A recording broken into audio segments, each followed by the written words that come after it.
Bonjour, vous regardez les perçus du marché, une révision des plus importants événements qui pourraient influencer vos échanges, rapportée par Investing.com et présentée par Dukascopy TV. Je m'appelle Louise Macaulay. Le billet vert a glissé par rapport à l'euro vendredi, après que le PIB du premier trimestre a montré que l'économie américaine s'est contractée à un taux annuel de 0,7%. Cependant, la monnaie unique est restée sous pression suite à l'incertitude entourant la Grèce et a terminé le mois 1,89% plus bas par rapport au billet vert. Au cours de la semaine à venir, les données sur l'ISM manufacturier des États-Unis seront publiées plus tard aujourd'hui, tandis que mardi va apporter les données sur les commandes des usines des États-Unis. La décision concernant le taux d'intérêt de la RBA sera également annoncée mardi, avec les derniers rapports sur l'emploi de l'Espagne et de l'Allemagne.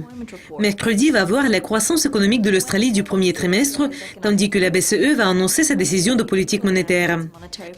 Après cela, la Banque d'Angleterre va annoncer son taux officiel de la banque, et la semaine sera terminée par le rapport sur l'emploi mensuel du Canada et les emplois non agricoles des États-Unis.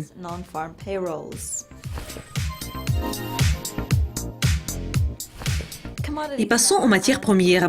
Les contrats à terme sur l'or pour livraison en août ont progressé vendredi jusqu'à 1180,89 l'once sur le COMEX, mais ont reculé de 1,25%, comme les investisseurs attendent la hausse des taux de la Réserve fédérale après l'été.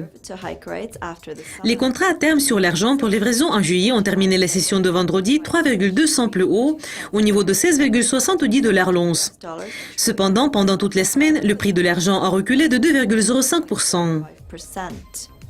Le cuivre pour livraison en juillet a chuté de 1,43% vendredi et pendant toute la semaine, le prix a reculé de 2,95% suite aux préoccupations liées à la santé de l'économie de la Chine. Et tous les trois métaux ont reculé pour la deuxième semaine consécutive.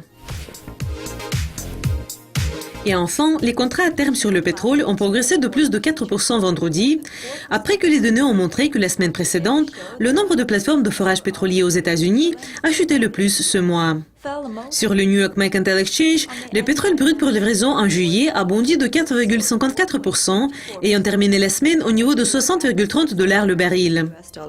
Ailleurs, sur ICE Futures Exchange à Londres, le Brent pour livraison en juillet a progressé de 4,76%, ayant terminé vendredi au niveau de 65,56 $ le baril. En même temps, l'écart entre le Brent et les contrats à terme WTI s'est établi au niveau de 5,26 $ le baril à la clôture des échanges vendredi, par rapport à 5,65 $ enregistrés au cours de la semaine précédente.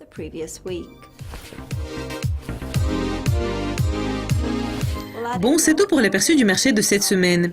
Mais restez à l'écoute de Dukascopy TV pour apprendre plus de nouvelles économiques, d'analyses et d'interviews exclusives. Mais pour le moment, au revoir.